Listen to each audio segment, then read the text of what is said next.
Shalom everyone. Adonai Oz la'amo yiten, and with that strength, Adonai yevarech et amo v'shalom. Parashat Pinchas Tavshin Pei Daled. In the first war for creating a Jewish state in Eretz Israel, the tribes of Reuven, Gad, and half of the tribe of Menashe kept their promise to Moshe Rabbeinu. They left their families and homes behind on the eastern side of the Yarden and went with the rest of Am Yisrael to fight for the establishment of a Jewish state on the western side of Ever Yarden. After the main part of the war is over, Yoshua, we are in Yoshua Perek Kavbet, Yoshua blesses them and sends them home back to the eastern side of the Yarden.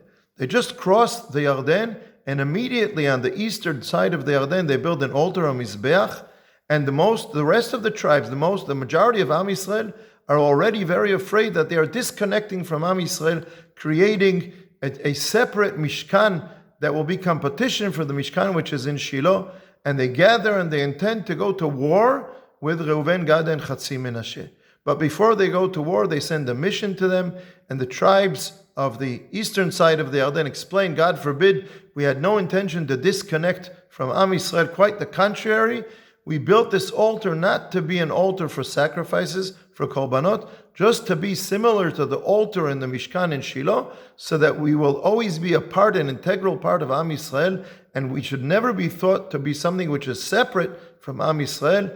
Peace and achdut and unity return to Am Yisrael. The promise of these tribes to Moshe Rabbeinu is in Parashat Matot. Am I confusing Parashat Matot with Parashat Pinchas? No. Why did I go to this story in Yoshua Perek Kavbet? Because the person who led the mission from the majority of Am Yisrael to the tribes of Ever Yarden HaMizrachi was Pinchas. The same Pinchas who on his own accord killed the Jew who is sinning in a zealous act in Parshiot Balak and Pinchas is the same person who brings peace and unity to Am Yisrael in Sefer Yoshua. The Torah says explicitly that the act of Pinchas was justified, was positive, and gives him reward for it. But even with this, we don't see a way that we can have this kind of zealousness in Am Yisrael today. We can't accept it as in terms of the values of peace and doing something which is so extreme. And even if someone would justify it, we don't see any way that this could bring something positive to Am Yisrael. It would just create a war within Am Yisrael. And the Rav Kook says that a person who is zealous has to ask himself, what is your motivation? Are you just a person who likes to fight with other people? Or is this really coming from a true, pure place, L'Shem Shamayim, for the sake of Hashem? And the zealot cannot be the leader of Am Yisrael. Rav Menachem Mendel Mikotsk, the Kotsker Rebbe, who is the most zealous of all the Hasidic Rebbes, he says that Moshe was expecting that Pinchas will be the leader of Am Yisrael, but when he saw his act of zealousness here in Parshiot Balak and Pinchas, he understood that he cannot be the leader. And Hashem then turns to Hashem and says, we need a leader for the people, someone who will take them out and bring them in. Take them out, says Rabbi Ovadia Sforno, to war, bring them in to handle the nation, the people, the state.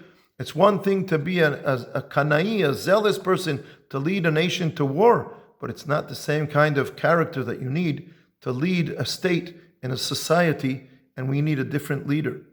But here we see that a zealous person can bring peace.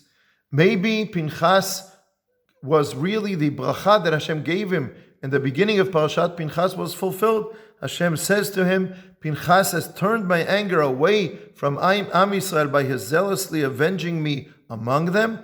Therefore say, I hereby give him my covenant of peace, and this blessing was fulfilled in Pinchas. And when a zealous person makes peace, he proves that his zealousness was not just a character of fighting with others, but was for the sake of Hashem's name. And then this Kanai takes his determination and channels it to a place that is constructive and brings peace and unity within Am Yisrael. Here we see what Rav Kook said, that the fire of the soul will be expressed one day in greater power as a spiritual fortitude full of gentleness, of peace.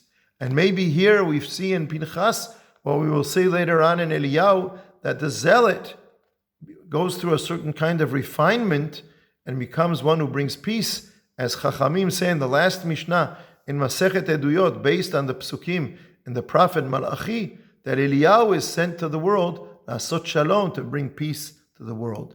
And this is what we need today in Am Yisrael. We need the zealots to channel their determination to bring that determination to make a deep peace, to make a deep unity within Am Yisrael that will bring Am Yisrael to a place where Hashem will dwell amongst us and in the world in general, and we will bring good things, peace and unity to Am Yisrael and to the world. Zealots should be refined.